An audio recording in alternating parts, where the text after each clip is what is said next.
Hi everyone, and welcome to South Asia Sphere, our monthly roundup of news events and developing stories across South Asia.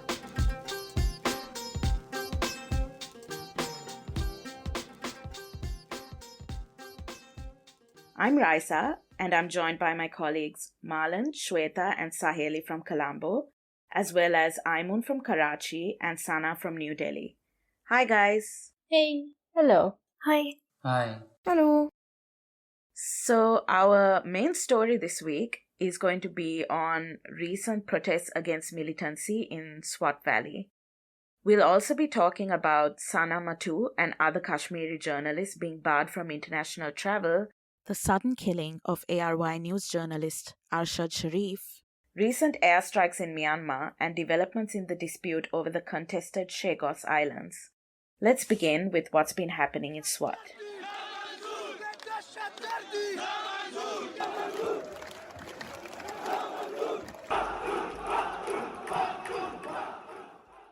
On 10th of October in Pakistan's Swat Valley, an unidentified person opened fire at a school bus, killing the bus driver and injuring two school children. This has sparked some of the largest protests in the valley, joined by local organizations, residents, school teachers, and students who are protesting against a surge in such killings and militancy in the region. The protesters dispersed after over 40 hours after the authorities agreed to investigate the matter and pay compensation to the driver's family. So Swat Valley was a stronghold of Tehrik-e-Taliban Pakistan or TTP till 2009, and the residents fear resurfacing of TTP in the region and blame it for recent attacks. However, there has been no claim of responsibility for the attacks so far. Some of the slogans raised at the protests were, and I quote, "We demand peace on our soil, we cannot let the hard-earned peace be destroyed, and act now against the attackers before it becomes too late." Yes, Sana. And these protests in Mingora, Swat, demanding that the authorities protect them from the militants comes exactly 10 years ago this month, from when Malala Yousafzai, who was 15 at the time and had become a target for her campaign for girls' education.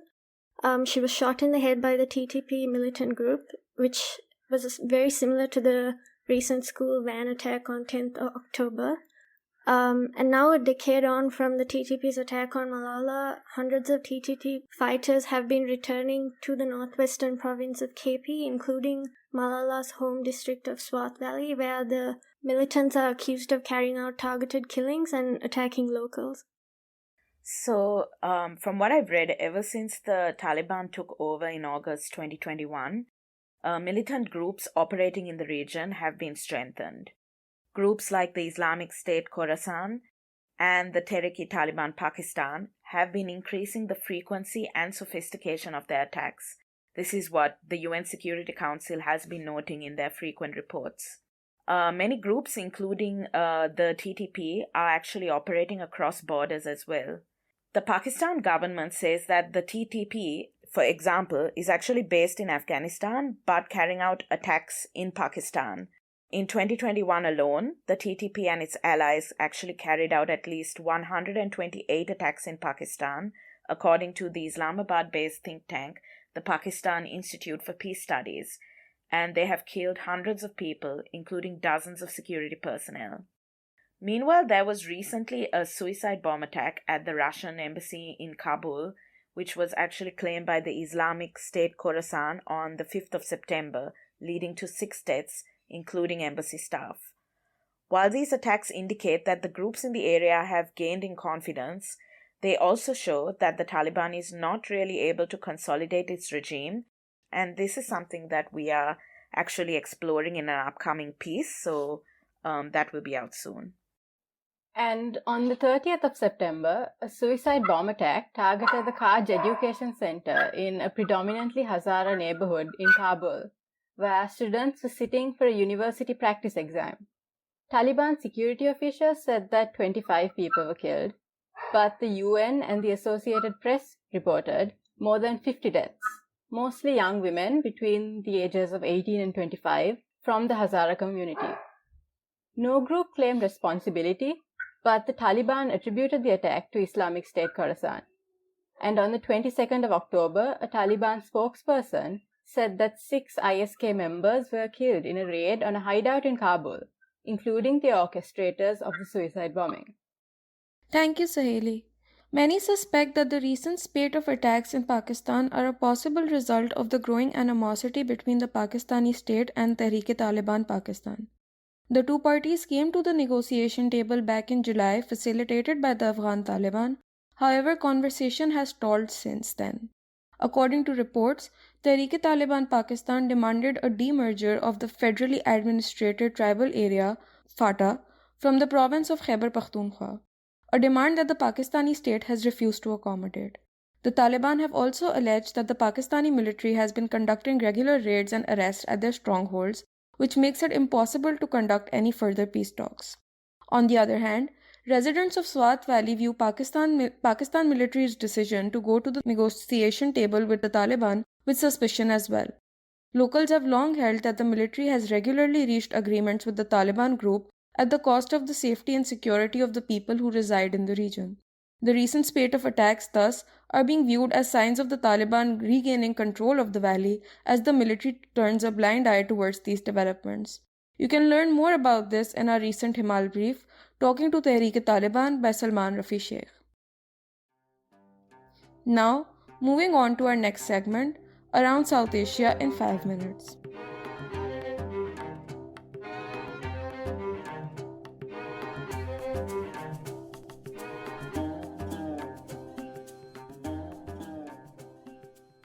On 18th October 2022, Pulitzer Prize-winning Kashmiri journalist Sanna Matoo was prevented from flying to the US to collect her award for her coverage of the coronavirus in India as part of a larger team working for Reuters. This is not the first time that a Kashmiri journalist has been arbitrarily withheld from traveling outside the country by Indian immigration. In fact, at least 4 other journalists have been prevented from flying out of the country since the abrogation of Article 370 in 2019. These include Akash Hassan, Zahid Rafiq, Bilal Bhatt, and Gohar Gilani. The government has not provided a reason as to why Kashmiri journalists are not being allowed to travel despite proper documentation and no pending criminal cases, which makes it difficult to not link these incidents to the systemic silencing of Kashmiri voices currently underway in India. In Pakistan, a journalist, Arshad Sharif, 49, was killed in Nairobi, Kenya on 23rd October by the Kenyan police in what it called a case of mistaken identity. The journalist had left Pakistan 2 months ago, in August, and the Dawn reports that the Kenyan police have given contradictory statements on the killing, and some political parties in Pakistan have also called Sharif a victim of quote-unquote targeted killing. The Pakistan government has now made an inquiry committee to investigate the murder of the journalist. Thanks, Sana. I would also like to add that Sharif enjoyed great favor from his former employer channel ARY only a year ago before he was forced to resign when the relationship between the channel and the state soured following Imran Khan's ouster from the government.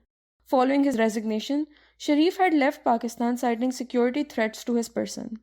ARY itself had enjoyed great state patronage during the heyday of Imran Khan's government when the relationship between the military and Khan's government were amicable. Following the fissures in those relationships, ARY has found itself on an uneven footing with the military as things currently stand. Sharif's death under these suspicious circumstances has sent a wave of fear among Pakistani journalists at large who suspect that this accident might have resulted from a refusal to do the bidding of the Pakistani military any longer.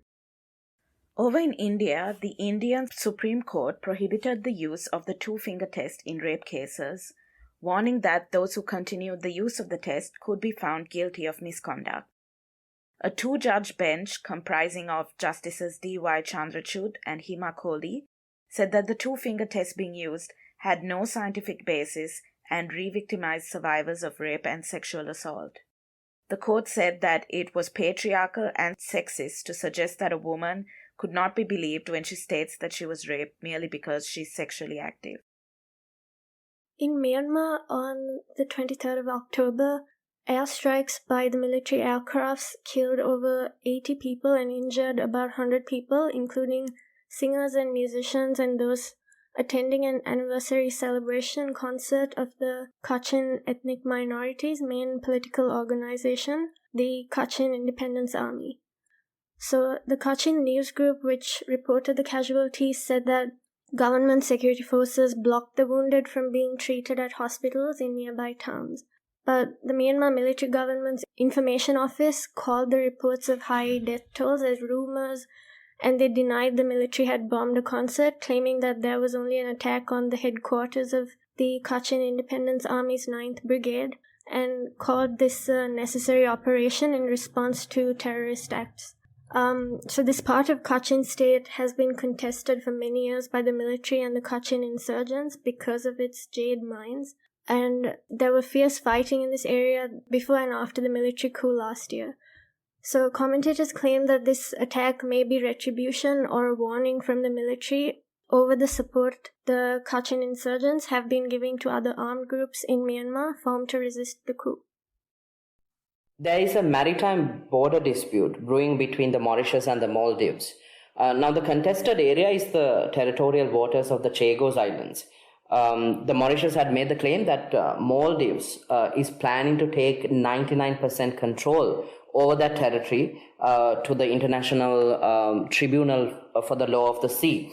The stake is more than 95,000 square kilometers of ocean real estate. Now, the Maldives has responded saying that the Mauritius has no claim over the territory since it was part of the UK's protectorate. Ex-President Mohammed Nasheed also weighed in on the issue in a tweet stating that the historical and cultural evidence points to Chagos being a part of the Maldives. And now, for our next segment, Bookmarked.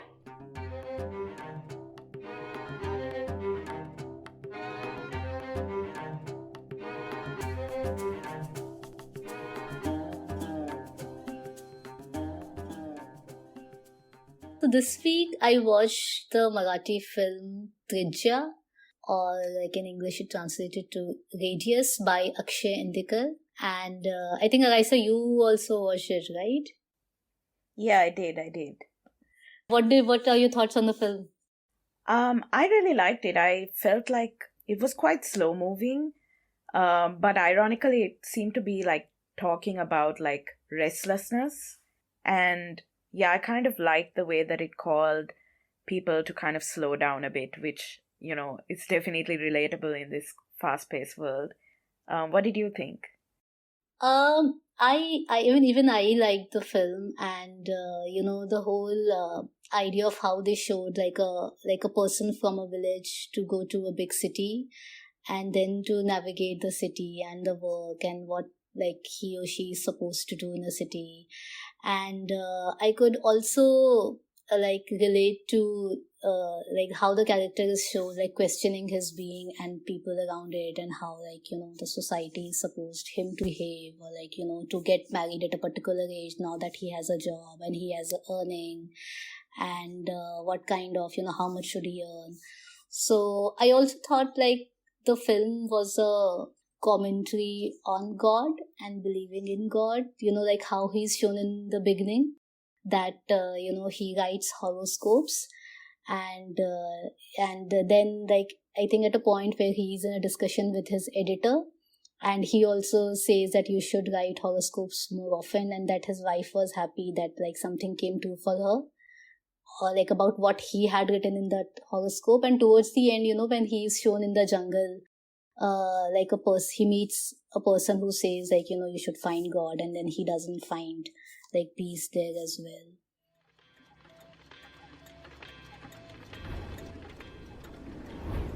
काय हरवलं आणि काय सापडणार नाही.